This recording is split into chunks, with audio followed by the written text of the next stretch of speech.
If you have been struggling with money, you do not know where it's coming or going, and you have debt or you're wanting to save, then a no spend year might be the answer for you. This is a way of strategically thinking about every single penny that you spend and knowing exactly where it's going and not spending as much as possible so that you can clear debt and save some cash. So let's talk the best tips for success with a no spend year. Hi, my name's Rachel. I do videos about decluttering, minimalism and my no spend year. And today we're talking how to be successful with a no spend year. I've done it the right way. I have cleared debt and saved lots of money. I've done it the wrong way, as in just got frivolous because I'd come out of a no spend year and didn't really know how to spend money again. So I've done both. And I've also done a third year in which was a low buy. So I feel like I have more control of what is being spent. I know where my money is coming from, I know where it's going to, and I do feel like I'm a little bit more in control. But I need to do another no spend year. I need to save money for a car. So if you've got a debt or a savings goal, then a no spend year is going to be perfect for you. It's going to help you gain back control and be able to put money aside for those things. The first thing you need to understand is what a no buy year is.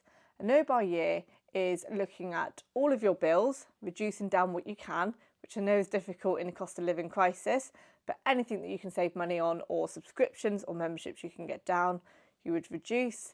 And anything that is kind of left over after all bills, so including your food, your petrol, and those kind of daily expenses as well, anything that is left over is like what you can control. So with my no spend year, that is what I used to spend on little bits around the house or bits of clothing. So with a no spend year, I would literally only use what I had or make the best of what I had. And I was really harsh on myself, but you have to be to do it successfully. So a no buy year is when you're tracking that excess money and really thinking about every single penny that you spend. And before you can look at any of the financial things, you need to have a reason why. Without that reason, you will not be successful. You need to have a motivator. And that is what I really noticed when I came out of a no buy year, was that I didn't have a goal or a reason or a focus for my money. And that meant that I then just kind of came up with excuses all of the time for those little bits to spend. Having a reason, your reason why you're doing it, is a really big motivator. It will stop you thinking, oh, I'll just get that one thing, or it's fine, I can just do something next month. It just means that you are like, nope, I need to do this thing, and that is not going to stop me.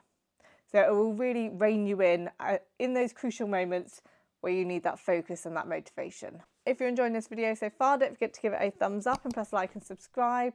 And don't forget to press the bell for notifications so you know when I upload my next video. I would love for you to come along the journey with me for my next no spend year, and it will be a no spend year. Okay, the next step you need to do is review your current spend. You need to write a list of everything that you are spending on. So you need to know exactly what all your bills are, exactly what kind of variable bills there are, like food is a variable bill because it can change or fluctuate. Petrol, for example. You need to list every single bill and know exactly what they are, whether or not they're fixed or variable, and look at those variables and see if there's any way that you can squeeze them down a little bit so that you are saving a few more pennies.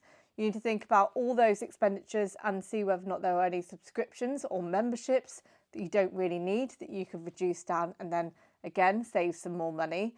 Anything you can save off your expenses is going to free up some more money. So this is a really crucial step to know exactly what it is that you're spending on and what is left over. Another way of reviewing your current spend is to actually look at last month's online statements and see exactly what you're spending money on, exactly where the money's gone. Have you been spending lots of money on clothing, lots of money on takeouts? Are you always withdrawing cash and then using it within little trips to the shop? What is it that you're doing every day with your money? You need to know what you're doing before you can look at changes that you can make. And with that information, you can review how much you're spending in different categories, how much you're spending on takeaways, clothing, eating out, activities, gifts. Once you know how much you're spending in each category, you can then look at which areas are maybe areas that you need to reduce down. These are variables, these are non-essentials. So these are areas that you could reduce the spend in so that you have more left over. Mostly you're trying to look at why you are spending. Are you spending because you're bored? Are you spending because you're trying to keep up with the Joneses? What is that motivator that is encouraging you to spend all of the time? Because understanding that will help you then to know how to reframe things when you're looking at not spending. The next step now is to plan your no spend year. What areas are you allowing yourself to spend in? So perhaps you're allowing yourself to spend on social activities, which was one thing that I wanted to prioritise. I would give myself then a budget for that area, and that was the maximum I could spend in a month. What that's going to look like, how much that's going to cost you in a month. So for example, if it's socialising and eating out, realistically you need to know how much one meal or 2 meals out is going to cost you. So if it's going to cost you like 30 quid per time, then perhaps you need to allocate £60 for socialising, maybe 10 or so more for drinks or whatever. So working out how much you're willing to allow yourself in a month will help you to then still do those things, but in a controlled manner. That means that you are knowing exactly what is still left so that you can start putting a plan in place for that. So budget how much you're going to spend on clothing or whatever. If you're trying to really be harsh, you might want to think about not spending at all. For me personally, in the next year, for my no spend year, I'm going to say that I can have about £60 for a meal out, probably with my son as well, a month. One meal out a month. That is just going to mean that we can get out, socialise either with friends or just ourselves, but we get to go out and enjoy a nice meal together. So that is going to be my focus. But I'm going to say no to buying on clothes, and my only rule for that is if I sell anything on Vinted, I can keep the balance in there and use that to purchase something else, so that I'm not actually spending money. So I'm allowed to sell and use that money to buy something new, but I'm not physically putting money into that account to then buy things. So that is my way around the clothing situation. If I want to update, I have to sell something to be able to get something new, which I think is a fair plan. I'm also going to be allowed to buy replacement makeup. I've got enough makeup, I think, to last me probably a good 6 months, because I tend to buy when it's on 3 for 2, and I'll always buy an expensive product with that 3 for 2 and just buy it in one transaction so that I'm getting the maximum out of that offer. So I've got 2 more things of foundation and a few more concealers, etc. So I am covered, I think, for probably a good half of the year. So next time there's another 3 for 2, that's probably enough for a year. So I'm only allowed to buy replacement, and hopefully that will allow that to work. So this is where you need to think about what's going to work for you. Are you allowed to buy clothing, or have you got a clothing budget? That might be a way of you having some excitement within each month. Maybe you give yourself £100 budget for clothing, but perhaps the rule is you have to buy one item with that money, and so you're buying quality. Think about how you're reframing your attitude towards money so that you're buying something that is really of value to you, that you're going to appreciate, that you're going to enjoy, that you're going to get the most out of. So it's really changing your mindset with money here. Ideally, you want to be spending as little as possible. The clue is in the name. It's a no spend year. So my budget is going to be £60, 4 meals out, and no spend on clothing unless I sell something. I think the only other area where I'm keen to spend is with tickets. I think I'm going to allow myself to buy a set of tickets a month, and that is it, so that I am still allowing myself to future plan things to do, because that is something that I really value and I really enjoy, and I know I've already got lots planned, so hopefully I won't need to buy too many tickets because I have lots of things already in place for the next year. But it's nice to keep that momentum going of things to look forward to, and that I really value. So in theory, I'm not spending anything. I don't need anything for the house. I really don't. So I can just make do with what I have, and maybe I just buy replacements if they're needed. So hopefully that will be a strategy that will work for me. So plan out yours.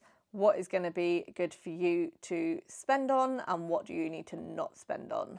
Right, now let's talk about automated payments and bill payments. My top tip for this is to have all your bills come out at the beginning of the month.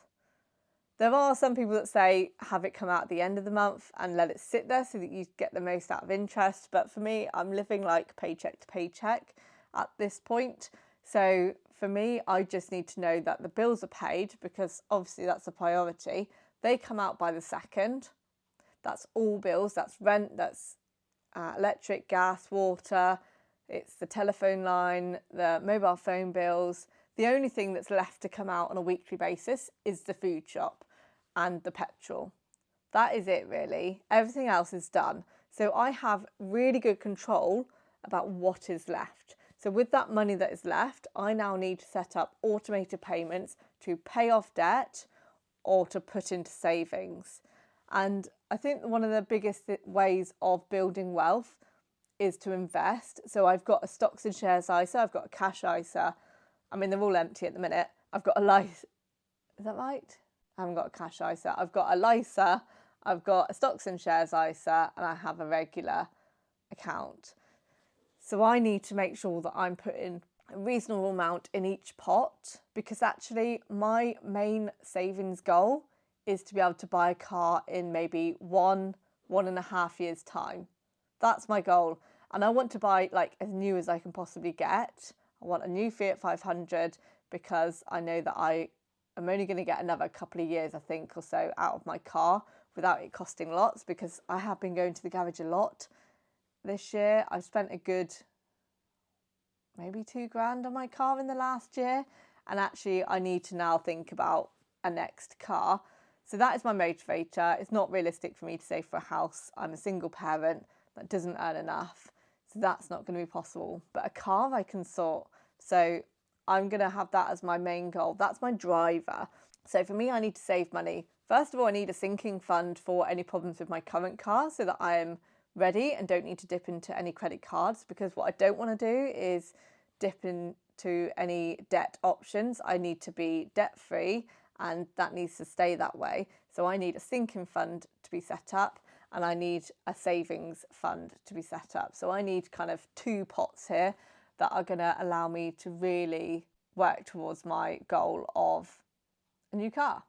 So I'm going to automate payments to pay into a sinking fund and into a ISA for a longer term saving and also for a car. So I've kind of got 3 pots there. And if you're somebody that is wanting to pay off debt, you want to pay off your highest interest debt first. So for me, when I was looking at all my debt, my highest interest was, well, the one that I could get the biggest benefit from paying off was my hire purchase car. So I paid off like £500 at a time, and that significantly dropped the amount of interest I was paying by like £1,000. I saved a lot of money by paying off in chunks. So whatever you can pay off, whatever you're paying a lot out for, like a credit card is going to be a high interest one. You want to be paying that off, especially if it's one that's charging you interest each month.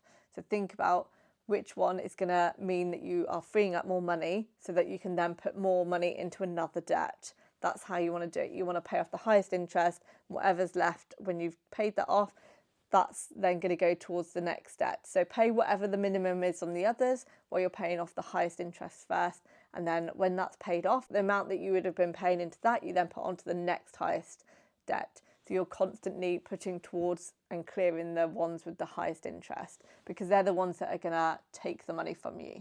So that's the goal. Now that you have started your no spend year, you now need to think about how you're going to track your spend. You need to save every single receipt for anything you buy so you can really monitor your progress. And that's why I started doing my YouTube videos, because I wanted to hold myself accountable. I wanted to know exactly what I was spending money on so that I could really know where I was going wrong or what I needed to change to fix it for the next month. So it really helped me be on top of it, know exactly where my money was going so that I could keep managing that.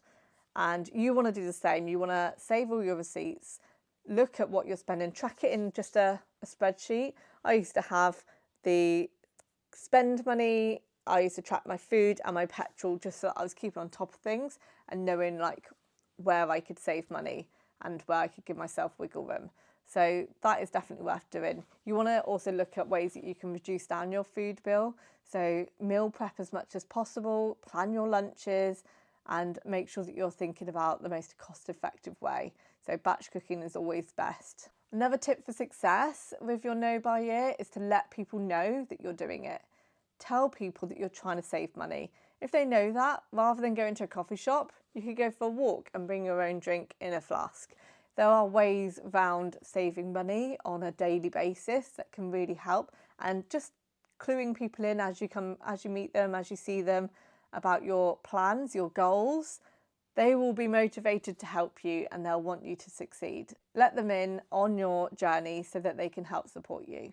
And as I've already mentioned, sinking funds is a great way to plan for those unexpected or expected expenses.